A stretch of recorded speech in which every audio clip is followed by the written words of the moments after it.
Agora para o nosso irmão Cícero, também a nossa irmã Helena, louvando ao Senhor. Glória a Deus, aleluia. Graças a Deus, igreja. Amém. Amém. Louvado seja Deus. Jesus, glória. Vou compartilhar com os irmãos uma rápida reflexão do Salmo 49, a partir do versículo 10. Aleluia, louvado seja Deus. Salmo 49, a partir do verso 10. Louvado seja o Senhor. O título do capítulo se chama A Vaidade das Riquezas. Salmo 49, a partir do versículo 10. Porque vê-se que os sábios morrem, e que perecem também os tolos e estúpidos, os quais deixam as suas riquezas para os outros. Em seu íntimo pensam que as suas casas serão perpétuas, e as suas moradas para todas as gerações. Chegam a dar nome até às suas próprias terras. Versículo 12. Todavia o ser humano não permanece em sua ostentação. Pelo contrário, é como os animais que perecem. Tal proceder é tolice deles. Mas os seguidores aplaudem o que eles dizem, como ovelhas são postas na sepultura. A morte é o seu pastor. Eles descem diretamente para a cova, onde a sua formosura se consome. O mundo dos mortos é um lugar em que habitam. Versículo 15. Mas Deus remirá minha alma do poder da morte, pois Ele tomará para si.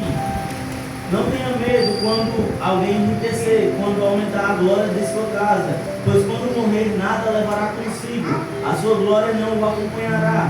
Ainda que durante a vida ele seja lisonjeado, ainda que o homem, quando faz bem a si mesmo, irá juntar-se à geração de seus pais, os quais não verão a luz. Versículo 20.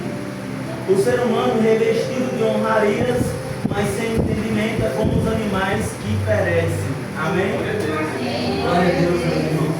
Aqui, meus irmãos, nós acabamos de ler um dos salmos dos filhos de Corá, a qual o título se chama A Vaidade das Riquezas. No versículo 49, o salmista, meus irmãos, ele inicia dizendo o seguinte: povos todos, escutem isso, deem ouvidos de todos os moradores da terra, tanto os humildes como os poderosos, todos, ricos e pobres. Os meus lábios falarão sabedoria, e o meu coração terá pensamentos profundos. Inclinarei meus ouvidos a uma parábola, decifrarei o meu enigma com um som da harpa. Aleluia.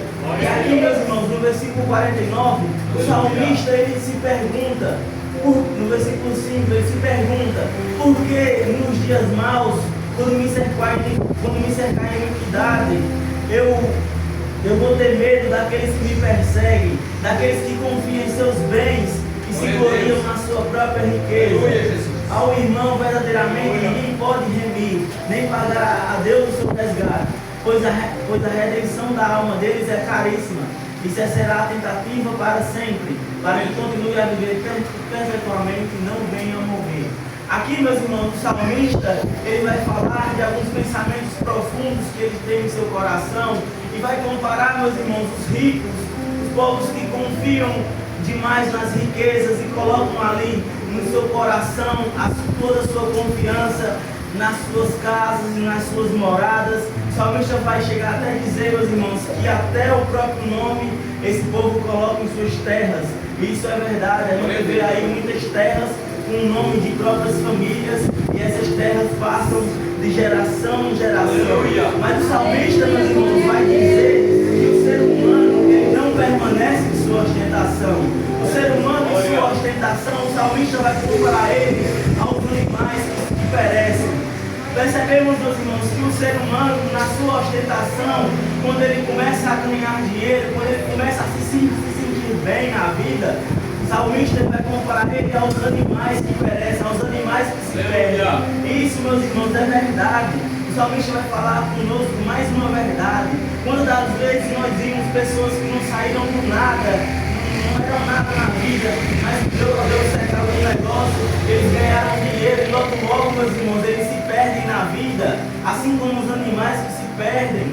E o salmista, meus irmãos, ele vai continuar dizendo que o proceder deles é tolice, mas os seguidores aplaudem o que eles dizem. Porque o que mais acontece hoje em dia, meus irmãos, o proceder desses influenciadores, dessas pessoas que têm muitos seguidores, dessas pessoas famosas, ou aplaudem e defendem ele, aplaudem tudo que eles fazem, meus irmãos.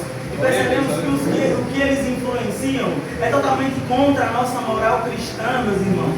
E eu vejo muitas vezes os próprios cristãos defendendo certos influenciadores que defendem que vai viver sua vida, vai aproveitar, a vida é curta. Meus irmãos, definitivamente isso é verdade. A vida é curta, mas eu tenho uma coisa para lhe dizer. A vida é curta, mas o inferno ele é eterno. Não desperdice, meus irmãos, sua vida vivendo essas coisas, porque você sabe, você é cristão, você conhece a palavra, você sabe o que lhe espera. Uma cidade, uma mansão celestial lhe espera. Então não desperdice o seu tempo, não desperdice a sua vida, meus irmãos, acreditando nesses influenciadores, porque a coisa que eles mais querem é que vocês fiquem presos a eles e aplaudem tudo que eles dizem. E o salmista vai comparar eles, meus irmãos, como ovelhas postos na sepultura, e a morte dele, a morte é o seu pastor. E é isso, meus irmãos. Mas no versículo 15 o salmista vai dizer o seguinte: mas Deus remirá a minha alma do poder da morte, e Ele tomará para si. Meus irmãos, o nosso nome está escrito no livro da vida. Essa é a maior bênção que Jesus pode nos dar. Não foi riqueza, não foi nada. É porque o nosso nome está escrito. Isso é uma coisa que nós temos que fazer, meus irmãos. É refletir nisso e agradecer nisso todos os dias. O que importa quando nós começamos a servir a Deus? Aleluia. O que é acrescentado na nossa vida? Nada mais importa, meus irmãos. Quando nós temos um pleno conhecimento da verdade sobre quem foi Cristo Jesus e o que Ele fez por nós, e nós descobrimos, meus irmãos, toda essa trajetória até chegar a Cristo, quando nós olhamos para esse mundo, meus irmãos, nesse mundo passageiro, que os pessoais confiam as coisas desse mundo, a riqueza, as bens, e colocam ali no seu coração isso como prioridade. Quando nós, meus irmãos, temos esse entendimento, nada mais importa para nós, a não ser servir a Ele. Então, pensando nisso, meus irmãos, como eu me torno mais satisfeito adorando a Deus? É tendo prazer nele. É tendo prazer em fazer a sua vontade. Glória a Deus. É tendo prazer nas coisas que Ele já deu, meus irmãos. É tendo prazer na liberdade de adorar a Deus. Porque muitos querem adorar a Deus em outros países, isso é verdade. Mas infelizmente eles não podem. Então, meus irmãos, como nós a cada dia podemos ser mais radicais? É adorando a Deus, é tendo prazer na sua vontade, é agradecendo a Ele pela liberdade que nós temos de levantar a mão e agradecer a Ele e de proclamar o seu nome, meus irmãos. Meus irmãos, que o nosso foco vem estar sempre em Deus, que o nosso foco vem estar sempre em Jesus, porque nada desse mundo, meus irmãos, vale a pena. Satanás, meus irmãos, ele tenta o tempo todo seduzir a nós as coisas desse mundo. E, meus irmãos, se nós não estivermos preparados, a grande realidade é que nós vamos cair. Então nós temos que estar preparados, meus irmãos, para as oferendas de Satanás. Nós temos que estar preparados, meus irmãos, para dizer não, eu não quero. Eu prefiro servir a Deus, porque eu sei o que me espera. Uma grande cidade celestial me espera. Eu prefiro caminhar com Jesus, que nem foi louvado aqui nessa noite. Amém, meus irmãos? Então, nós possamos continuar firmes, meus irmãos, na caminhada. Amém? Amém.